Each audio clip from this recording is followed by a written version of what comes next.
Y bien, entonces continuemos aquí y nos quedamos en cómo operar bajo un manto paternal. Un pequeño recuento es, si la voluntad de Dios es que su iglesia opere bajo un manto paternal y no bajo un gobierno humano, bajo una estructura, bajo un dogma católico, griego, babilónico, ¿qué estamos haciendo? ¿En qué estamos pensando? ¿A qué nos estamos dedicando? Mi llamado es para que, así como el Señor despertó el espíritu de Zorobabel para construir la ciudad de Jerusalén, asimismo mi llamado es a los líderes y a las líderes, a los que están al frente de asamblea, para que su espíritu sea despertado, porque hay cosas que no estamos haciendo bien.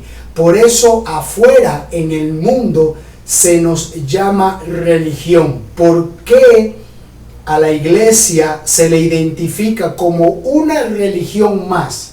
Si a nosotros se nos identifica como una religión, es porque algo no estamos haciendo bien.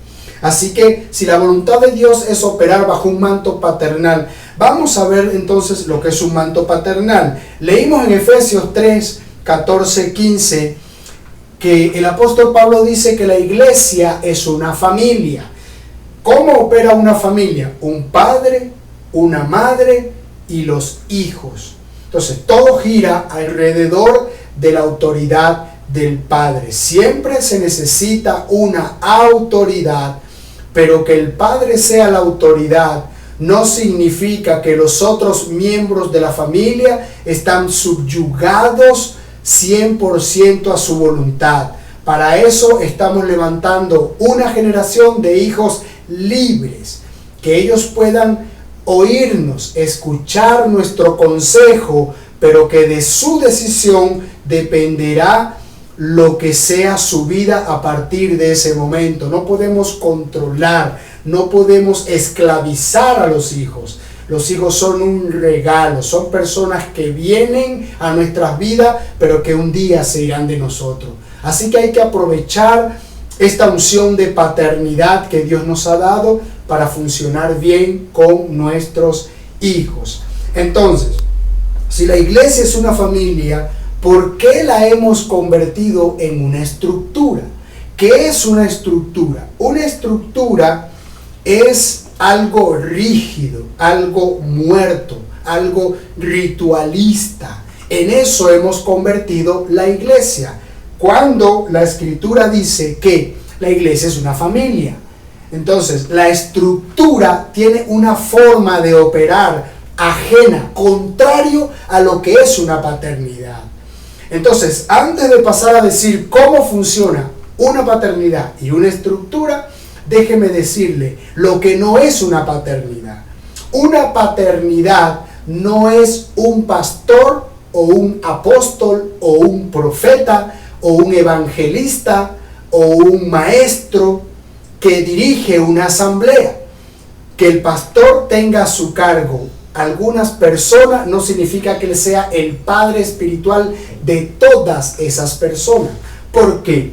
Porque la paternidad es algo que Dios creó y funciona de la siguiente manera: una codependencia dentro del cuerpo de Cristo. Es decir, que el pastor que está al frente de una asamblea de 500, de 600, de 700 personas, él puede ser el padre o la madre espiritual de algunos de esos 700, pero no de los 700. ¿Por qué? Note usted cómo el Espíritu Santo hace para levantar una paternidad. Por ejemplo, cuando usted está en una asamblea, en un templo, en una iglesia, usted ve pasar muchos predicadores. El pastor, la pastora, los diáconos, los maestros.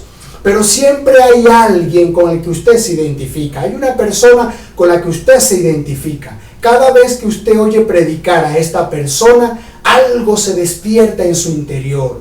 Entonces, su espíritu, al oír esta palabra, es despertado. Y usted comienza a sentir que en esa persona hay algo que usted necesita.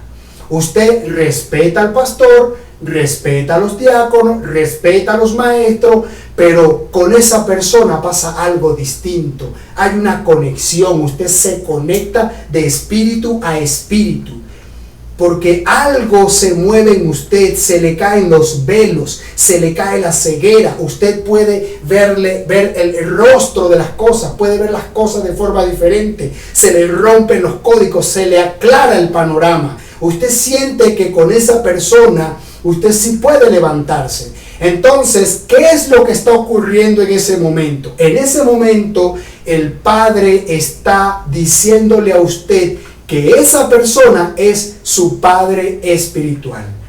Entonces, el primer error es creer que el pastor es el padre espiritual de toda la iglesia. No.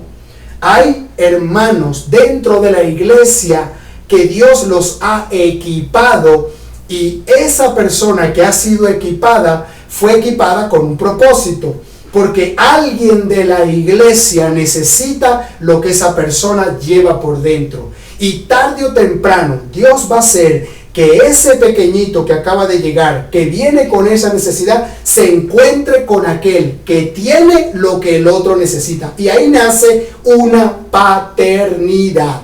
Nadie, o mejor dicho, el padre no va a conectar a un padre con un hijo, va a provocar un encuentro para entonces hacer que esa persona no satisfaga la necesidad de otro. Si usted siente que personas se conectan a usted, o si usted siente que cuando usted oye una palabra se le revela todo un panorama, usted está delante de su padre espiritual.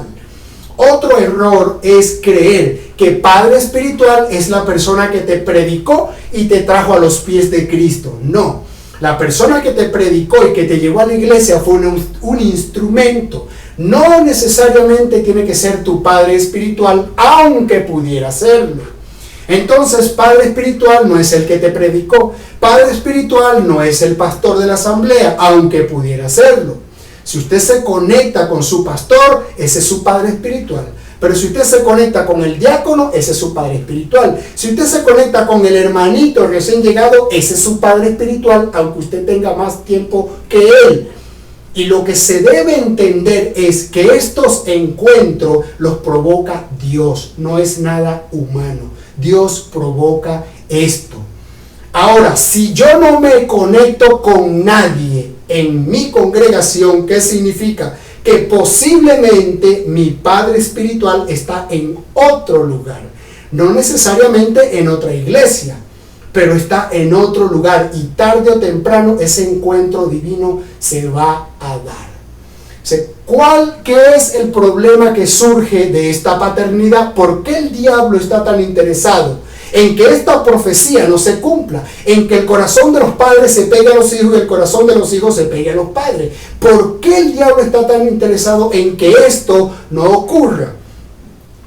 Por la siguiente razón. Por lo menos una de ellas, o uno de los problemas que surgen cuando nace la paternidad, es que si los líderes principales de una congregación no saben lo que significa paternidad, no saben cómo Dios conecta a los padres con los hijos, no saben que es un encuentro divino, los líderes principales tienen la tendencia a creer que se está llevando a cabo un acto de rebelión. Es decir, usted está en su congregación, usted es una persona que Dios usa, pero usted no es el líder principal.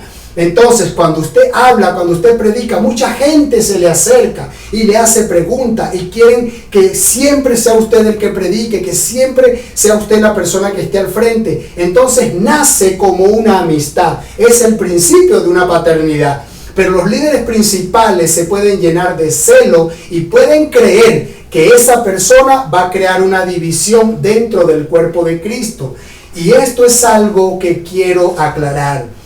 Muchas veces la desconexión de la iglesia es por falta de entendimiento, Porque si yo soy un líder principal y sé cómo funciona una paternidad, y yo sé que yo estoy predicándole a mi gente, pero que yo no le estoy llegando al corazón, que yo no les estoy impartiendo vida, pero tengo uno de mi equipo que sí tiene lo que yo no tengo, yo debo ser sabio, y en vez de quitarlo y de anularlo para seguir siendo yo el principal, yo lo hago mi amigo, mi aliado. Y aquello que yo no puedo hacer, yo le pido a él que lo haga. Si tú eres la persona que puedes llegarle al corazón al pueblo, entonces yo lo hago mi aliado. Yo sigo siendo el líder principal, pero tengo a alguien en mi equipo que hace lo que yo no puedo hacer. Entonces así el pueblo estará lleno, satisfecho, contento, unido. Y en vez de provocar una disputa, entonces tengo un aliado y el cuerpo de Cristo puede avanzar.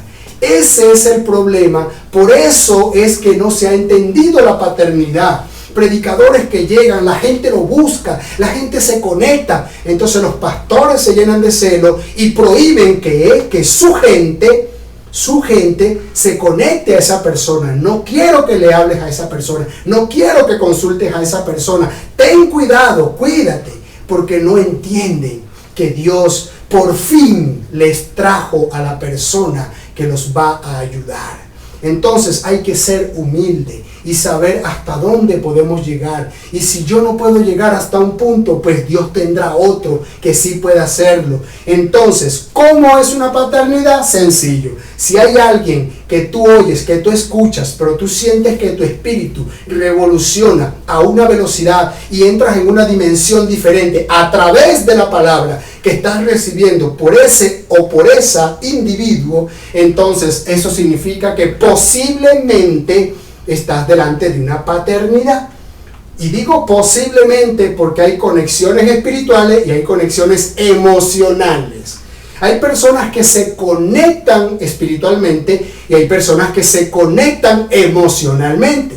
Si volvemos al caso del padre en la familia, hablando físicamente, el padre es el padre y punto. Los hijos son los hijos y punto. ¿Qué es lo que pasa? Quizás a usted le ha pasado como a mí también. Cuando yo estaba con mis padres cometían errores, pero eso no los anulaba como padre. Mi papá se porte bien o se porte mal, lo tengo que querer porque ese fue el padre que Dios me dio. Que él cometa un error no lo anula como padre, no deja de ser mi padre, sigue siendo mi padre. Entonces, espiritualmente funciona igual. La persona que se conecta de espíritu a espíritu no tropieza, no se escandaliza por los errores del padre o de la madre.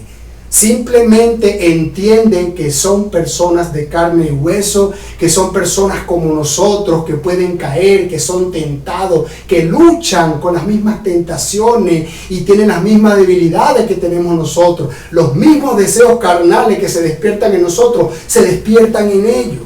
Pero si Dios me conectó a ese padre espiritualmente, entonces sus errores no me escandalizan.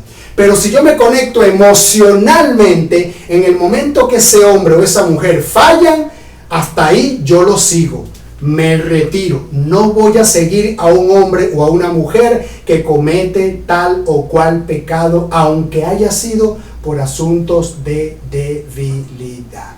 Entonces, en el próximo corte terminamos.